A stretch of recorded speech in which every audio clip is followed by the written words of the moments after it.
여기는 조선 중기 실천 성리학의 대가이자 난명학파를 창시하였던 난명조식 선생의 묘소입니다. 이 묘소는 선생이 생전에 스스로 자리를 잡아두었던 곳입니다. 이 묘소는 좌우에 독특한 구조가 있는데, 왼쪽은 시제 때에 제물을 준비하는 장소이고, 오른쪽은 산신제를 지내는 장소입니다. 이 비석은 난명선생의 가장 절친한 벗이었던 대곡 성운선생이 지은 난명선생의 묘가를 비석으로 세운 것입니다. 이 비석은 징사, 정, 대광보국 숭록대부, 의정부 영의정, 문정공 난명조선생지묘라고 되어 있습니다. 이 비문에서 대곡선생은 난명선생의 생애를 아주 자세하게 정리하고 난 다음에 그 마지막 부분에 가서 하필 굳이여 금지인일이요 직 백세이 살아도 지자는 지이라 라고 하였습니다. 그 내용은 하필이면 지금 시대의 사람들에게서 알아주기를 구하겠는가, 곧바로 100세를 기다린 뒤에라도 알아줄 사람은 알아줄 것이다 라고 하고 있습니다. 당시에 사람들은 난명선생에 대해서 많은 오해를 하고 있었고, 실제로 그 진면목을 모르고 있었던 사람들이 많았던 것에 대한 안타까움을 토로하고 있는 것입니다. 그리고 마지막으로 난명선생의 생애를 짧은 시로 정리하였습니다. 천여지덕, 기인차직, 염지저신, 자용적족, 불시우인, 택미보급, 시야명야, 도민무록이라. 하늘이 그에게 덕을 내렸으니 어질고도 고답도다. 거두어 몸에 지녔으니 스스로 쓰기에는 좋겠으나 사람들에게 베풀지 못해 은택이 펼쳐지지 못했다. 시운인가 명운인가 백성들 복 없음을 안타까워하노라 라고 하였습니다. 난명선생이 하늘로부터 덕을 부여받아 자기 몸에 일신에 지녀서 쓰기에는 좋겠지만 그 능력을 백성들에게 베풀지 못했으니 그것이 안타깝다. 그 안타까움이 시운이 그랬으인가 운명이 그랬으인가 백성들 복 없음을 나는 안타까워한다 라고 말하고 있는 것입니다. 선생의 묘소 아래에 있는 이 무덤은 선생이 50세에 맞이한 부실 은진 송씨의 무덤입니다. 나중에 큰아들의 벼슬이 통훈대부에 이르러 여자의 삼품 품계인 숙부인에 봉해졌습니다. 이제 난명의 삶을, 그의 유적을 따라가면서 살펴보도록 하겠습니다.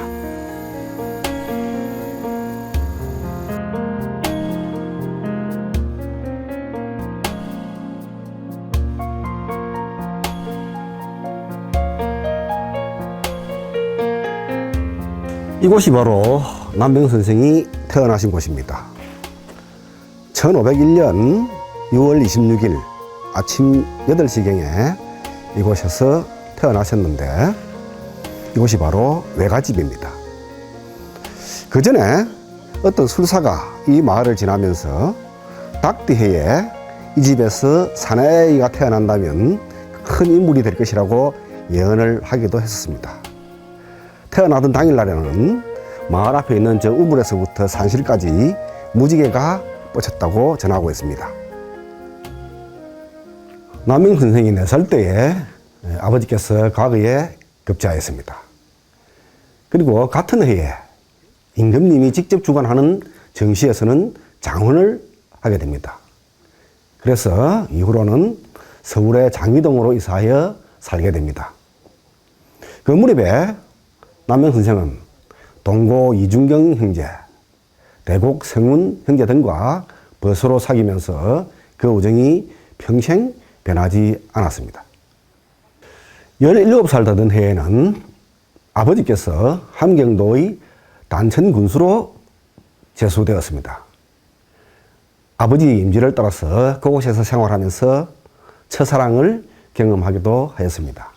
그리고 20살 무렵부터 과거에 응시하기 시작해서 생원, 진사의 초시 및 동당시에 계속해서 1등과 2등으로 급제하였습니다만 문과에는 평생 3번 응시했으나 결국 모두 실패하였습니다.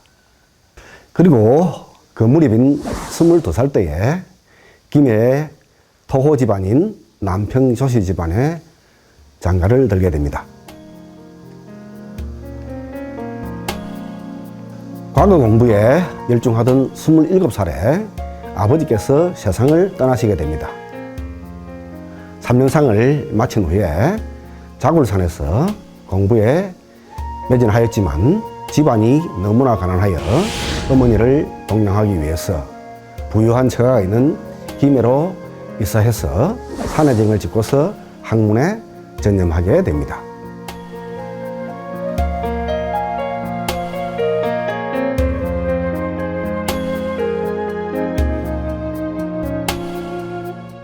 이곳이 바로 산해정입니다. 그 이름의 의미는 높은 산에 올라서 큰 바다를 내려다본다는 뜻입니다. 뒤에는 신어산이 있고 앞에는 지금은 매립되어 있지만 바다가 저 앞쪽까지 와 있었습니다. 그만큼 가슴속에 큰 뜻을 품었다고 볼 수 있습니다. 서울 생활을 청산하고 김해로 올 때 친구인 대곡 성운이 지어준 이별의 시에 큰 기러기 날개 떨쳐 남쪽 향해 날아가니 바로 가을바람에 나뭇잎 떨어지는 때로구나.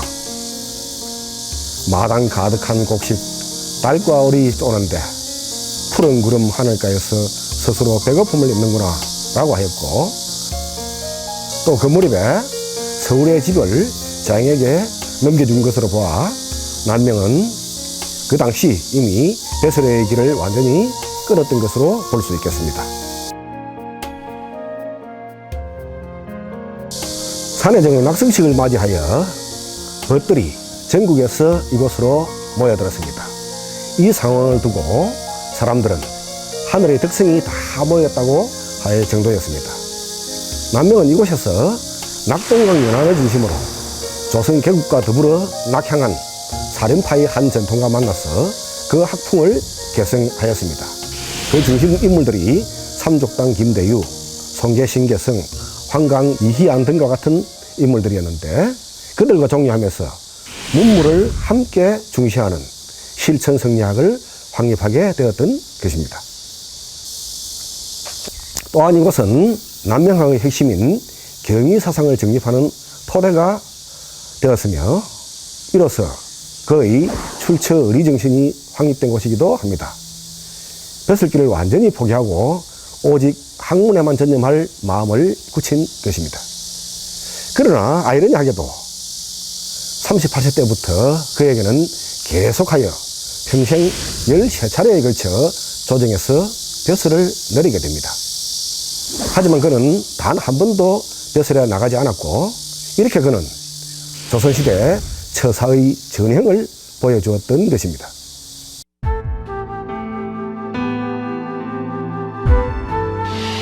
한편 45세부터 55세에 이르기까지 그 10년은 남명에게서 삶의 큰 실현기이자 대전환의 격동기이기도 하였습니다.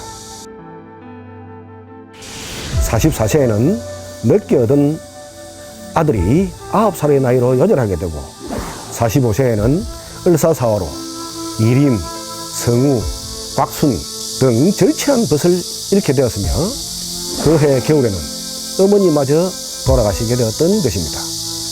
어머니의 3년상을 치르면서 남명은 세상에 대한 분노를 안으로 녹여 자아에 대한 각성으로 황골탈퇴하듯 새로운 삶의 길을 확보하게 되었던 것입니다.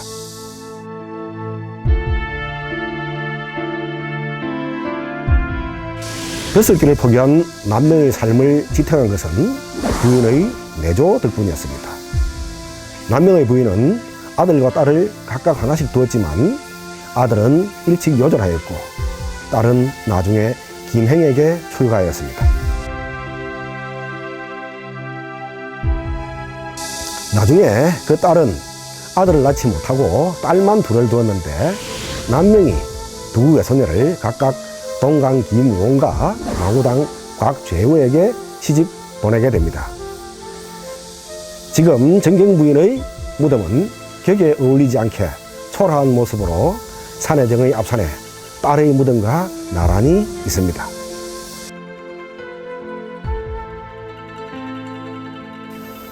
고향의 선산에서 어머니의 삼년상을 마친 남명 선생은 이제 더 이상 처가에서 살 필요성을 느끼지 못했습니다. 그래서 다시 외가가 있는 이곳 토동으로 돌아오게 됩니다.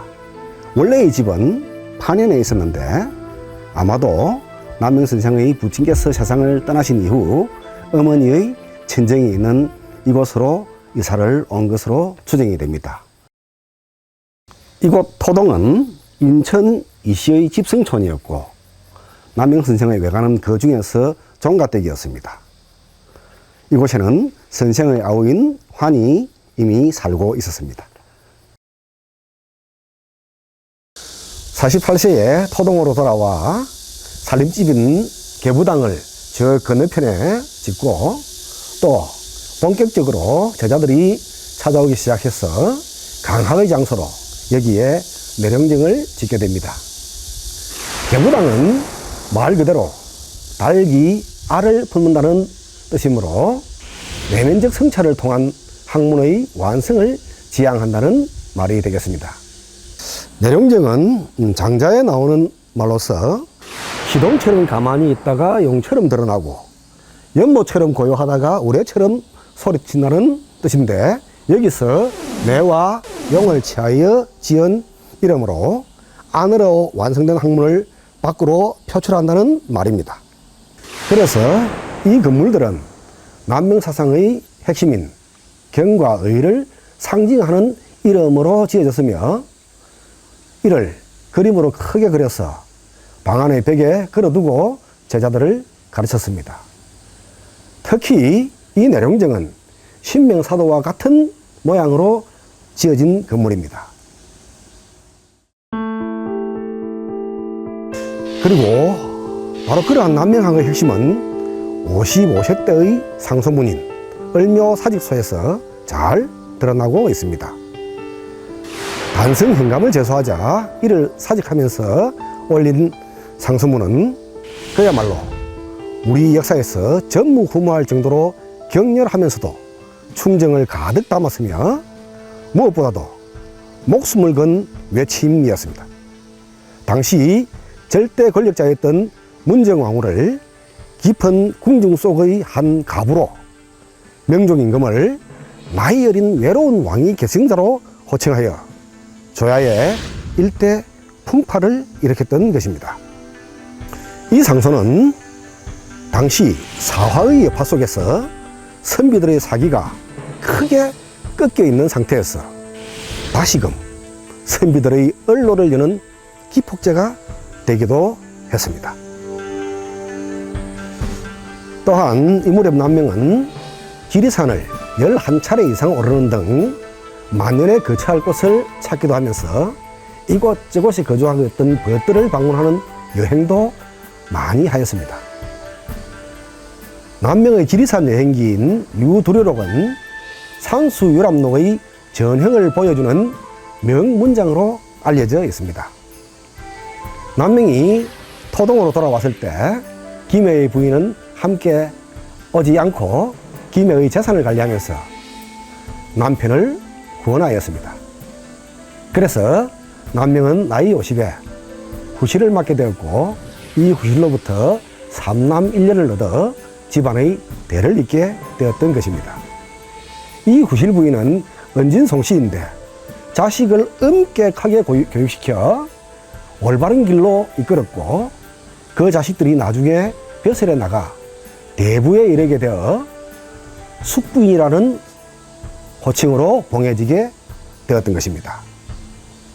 무엇보다 이곳 토동으로 돌아온 뒤부터 남명의 교육관계는 서부 경남으로 크게 확대되어 오랜 제지사족으로서 관악파의 전통에 있던 살림들로 넓어졌고, 이리하여 낙동강 연안의 살림파와 서부 경남의 관악파를 통합하는 남명 학파를 형성하여 경상우도를 하나의 큰 학파로 아우르게 되었던 것입니다.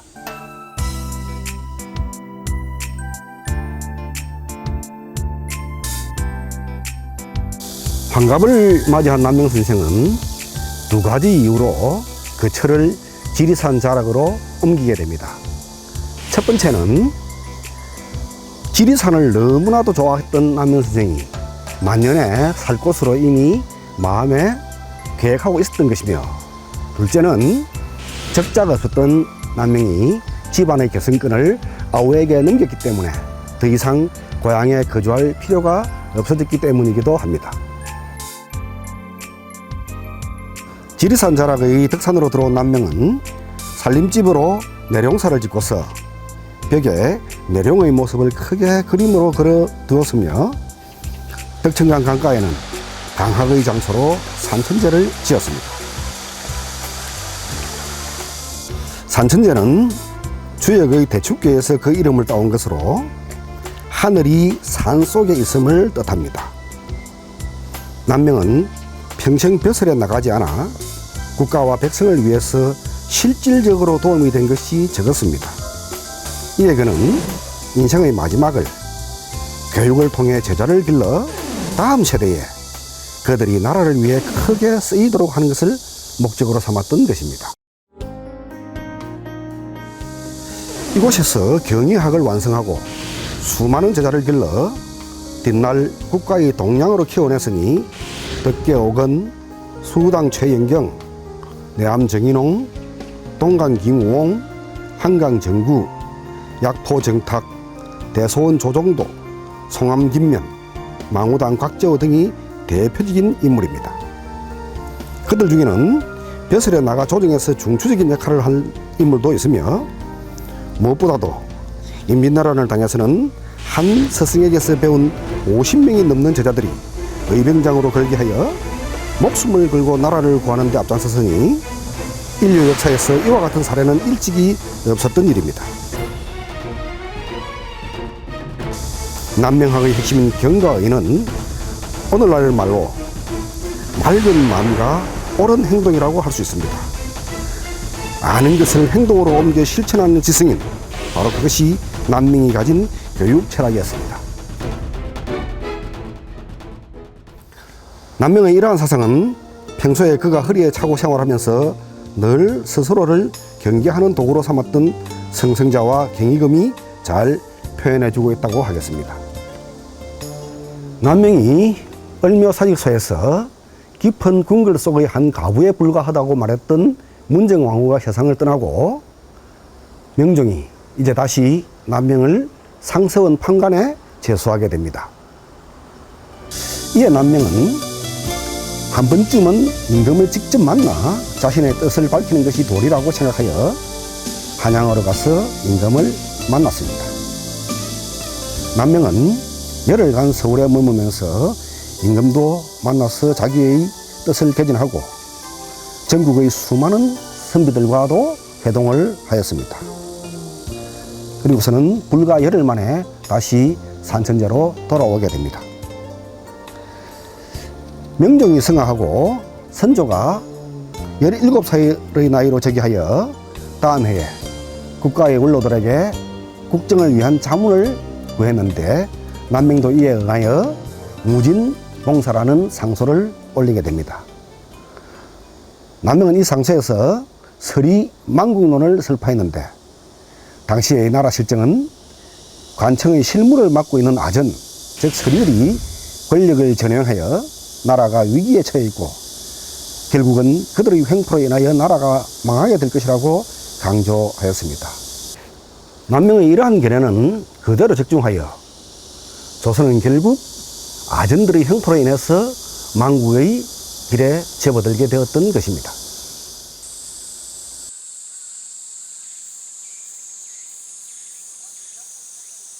여기는 남명 선생과 정경 부인 그리고 숙부인의 위패가 모셔져 있는 집안의 사당 여제실입니다.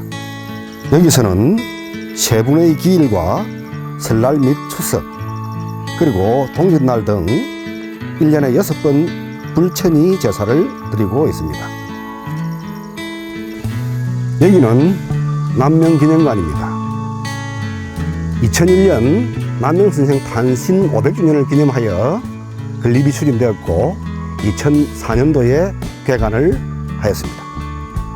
기념관을 여기에 세운 이유는 이곳이 바로 남명선생이 거처하던 살림집인 내룡사가 있었던 곳이기 때문입니다. 매년 10만 명 이상의 탐방객이 방문하고 있으며 전시실에는 남명과 관련한 여러 종류의 전시품이 있으며 때에는 신도비를 비롯하여 중국의 학자들이 옥돌로 제작하여 기증한 남명선생의 석상 그리고 을묘사직서와 무진봉사 등 남명의 대표적인 상소문 2편을 비석으로 만들어 세워두었습니다. 남명선생이 세상을 떠나자 선조가 제문을 내리고 제관을 보내어 영전에 제사를 지내드리게 되는데 그 내렸던 제문을 번역하고 어문까지 수록하여 여기에 비석으로 세워두었습니다. 이 제문에서 선조는 자신을 소자라고 표현하여 남명에 대한 존경심을 나타내고 있기도 합니다. 남명은 선조와 광해군 그리고 정조 등 세 임금이 사제문을 내린 독특한 이력을 가지고 있습니다.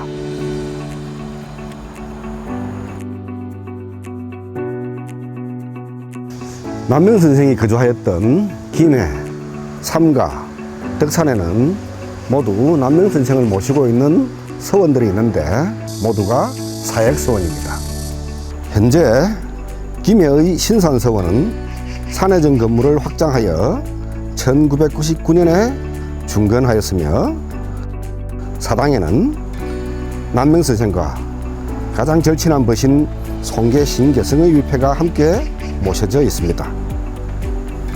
삼가의 영암서원은 처음 회산서원으로 건립하였다가 이전하여 향천서원으로 이름을 고쳤다가 다시 영암서원으로 사액을 받았으나 그 자리가 합천댐으로 수몰되었고 2007년에 지금의 위치에 복원하였습니다. 덕산의 덕천서원은 덕산서원으로 건립하였으나 덕천서원으로 사액을 받았으며 지금의 건물은 1920년에 복원한 것입니다. 사당에는 남명선생과 함께 이 서원 창건 당시 가장 공이 많았던 제자인 수당 최영경을 함께 배양하고 있습니다. 남명은 우리 역사에서 가장 성공한 교육자로 평가받고 있는 인물입니다.